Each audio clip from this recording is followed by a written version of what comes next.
Hi friends, ఎలా ఉన్నారు? అందరూ బాగున్నారా? కోవిడ్ లో భారీగా తనిఖీలు అయితే నిర్వహించడం అయితే జరిగింది. నిన్న చాలా కఠినంగా తనిఖీలు అయితే నిర్వహిస్తుంది కోవిడ్ గవర్నమెంట్. డైరెక్ట్ ప్రవాసులు ఎక్కడైతే నివసిస్తున్నారో వాళ్ళ రూముల్లోకి వెళ్లి, వాళ్ళు నివసిస్తున్న అపార్ట్మెంట్లలోకి వెళ్లి తనిఖీలు అయితే నిర్వహిస్తుంది కోవిడ్ గవర్నమెంట్. తాత్కాలిక ప్రధానమంత్రి మరియు అంతర్గత మంత్రి షేక్ ఫాహద్ ఆల్ యూసుఫ్ కువైట్ లో అత్యధిక సంఖ్యలో ప్రవాసులు నివసించే జులిబ్ ఆల్ షోవేక్ ప్రాంతంలో తనిఖీలు నిర్వహించడం అయితే జరిగింది. ఈ తనిఖీలలో అక్రమంగా నివసిస్తున్న 147 మందిని అరెస్ట్ చేయడం అయితే జరిగింది. అకామాలు లేకుండా నివసిస్తున్న వాళ్ళను, ఇళ్లలో నుంచి పారిపోయి బయట పనులు చేసుకునే వాళ్ళను, వాళ్ళతో పాటు అక్రమంగా నడుపుతున్న బకాలాలు, అక్రమంగా నడుపుతున్న రెస్టారెంట్లను కూడా సీజ్ చేయడం అయితే జరిగింది.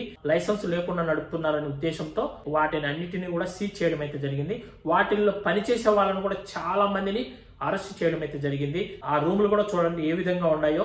ఇలాంటి అపార్ట్మెంట్లలో నివసించే వాళ్ళు మాత్రం చాలా జాగ్రత్తగా ఉండాలి. చాలా మంది పాత అపార్ట్మెంట్లలో రూములు తీసుకొని ఉంటారు. ఇప్పుడు పర్వానియా, కైతాన్, సాల్మియా ఇలాంటి ఏరియాలలో ఓల్డ్ అపార్ట్మెంట్లు అంటే 50 సంవత్సరాలు 60 సంవత్సరాల ముందు కట్టిన బిల్డింగుల్లో నివసిస్తూ ఉంటారు.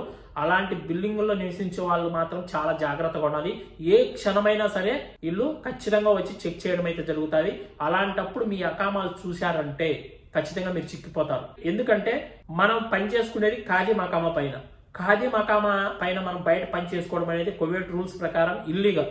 మనకి ఎవరైతే కువైట్ వాళ్ళ అకామా కొట్టింటారో వాళ్ళ ఇంట్లోనే మనం అక్కడే పని చేయాలి. మీరు ఇప్పుడు బయట పని చేసుకుంటున్నారు కాబట్టి అలాంటప్పుడు మీ అకామా చూశారంటే మీకు అకామా కొట్టింది ఎవరు, మీరు ఇక్కడ ఎందుకు ఉన్నారు, మీరు అక్కడ పని చేసుకోకుండా ఇక్కడికి వచ్చి మీరు ఎందుకు ఇక్కడ ఉన్నారు అనేసి మిమ్మల్ని అరెస్ట్ చేయడం అయితే జరుగుతుంది. ఫింగర్ వేసి ఇండియాకు కూడా పంపించేయడం అయితే జరుగుతుంది. కాబట్టి కొద్దిగా జాగ్రత్తగా ఉండండి బయట పనులు చేసుకునే వాళ్ళు.